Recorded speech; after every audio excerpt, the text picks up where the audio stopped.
নমস্কার বন্ধুরা, মেনু ছোট রান্নাঘরে সকলকে জানাই স্বাগত। চলে এসেছি আজকে আবারও একটা নতুন ধরনের রেসিপি নিয়ে। আজকে আমি পনিরের পাতুরি বানাবো। এখানে নিয়েছি অনেকটা পরিমাণ পনিরটা আগে পিস পিস করে কেটে নেব সুন্দর করে।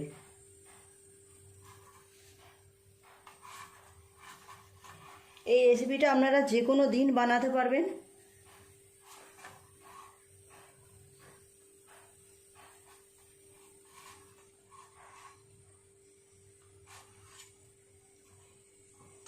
খুব কম সময়ে হয়ে যায় দুর্দান্ত একটা রেসিপি।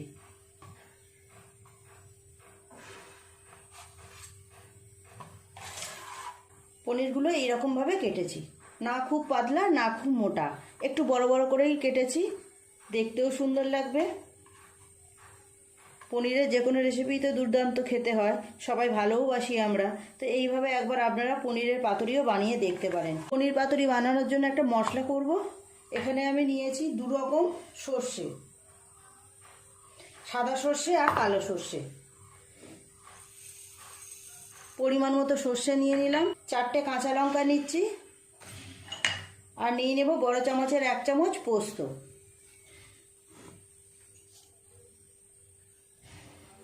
এই পেস্টের মধ্যেই দিয়ে দেব এই ছোট চামচের 1 চামচ পরিমাণ চিনি, 2 চামচ পরিমাণ দেব টক দই।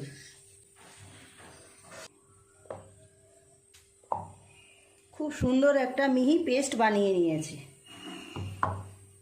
এই পেস্টটা আমি এই থালার মধ্যে নিয়ে নেব।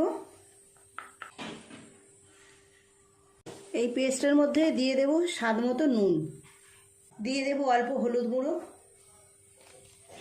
আর দেব সর্ষের তেল।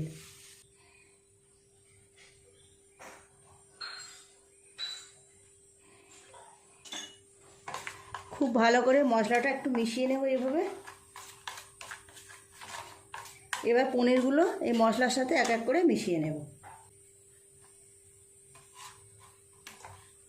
রেসিপিটা বানানোও খুব সোজা, খুব কম সময় হয়েও যাবে। এইভাবে মিশিয়ে নিয়ে 10 মিনিট রেখে দেব।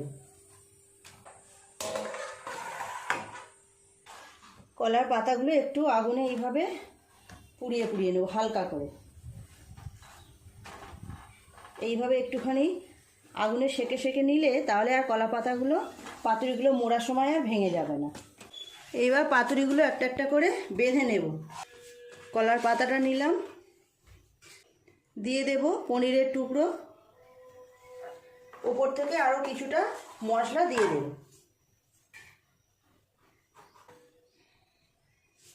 দিয়ে দেব চিড়ে রাখা কাঁচা লঙ্কা আর অল্প একটু সর্ষের তেল।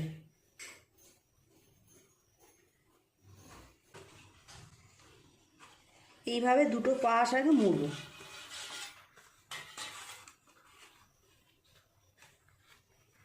এবার এইটা মুড়ে নেব। এবার সুতো দিয়ে আটকে দেব। আপনারা টুথপিক বা কাঠি দিয়েও এইভাবে আটকে নিতে পারেন, তবে আমার এইভাবে সুতো দিয়ে বাঁধাটা সুবিধে হয়, তাই আমি সুতো দিয়েই বাঁধব।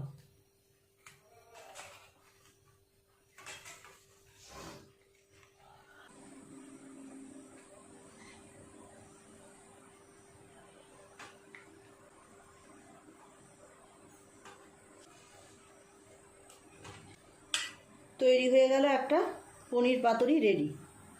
কেমন দেখতে হয়েছে দেখুন। একইভাবে সবগুলোকে তৈরি করে নেব। এক এক করে সব পাতুরিগুলো আমার এইভাবে বেঁধে নেওয়া হয়ে গেল। কেমন দেখতে হয়েছে দেখেছো? এবার শুধু ভেজে নিলেই হয়ে যাবে। বন্ধুরা, আমি এখানে গ্যাসে প্যান বসিয়ে দিয়েছি। প্যানে দিয়ে দেব সর্ষের তেল। পাতুরিগুলো এবার এক এক করে ভেজে নেওয়ার পালা।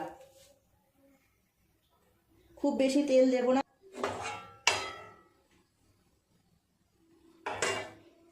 তেল গরম হয়ে গেছে, এক এক করে প্যানের উপরে দিয়ে দেব পাতুরিগুলো। প্রথমেই 4টে দিলাম, চাপা দিয়ে দেব।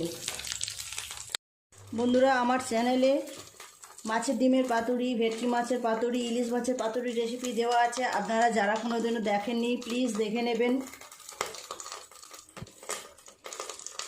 ঢাকাটা এবার আস্তে আস্তে খুলে দেখব।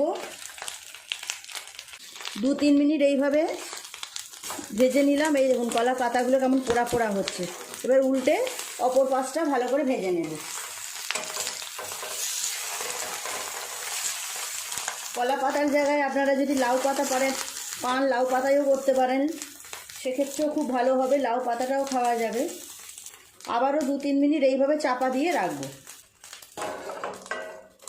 এবার ঢাকাটা খুলে নেব। এই দেখুন কলার পাতাগুলো কত সুন্দর পোড়া পোড়া হয়েছে। খুব সুন্দর একটা কলা পাতা পোড়ার গন্ধও বের হচ্ছে। হয়ে গেছে, এগুলো তুলে নেব। তুলে নিয়ে এই জায়গার উপর রেখে দেব।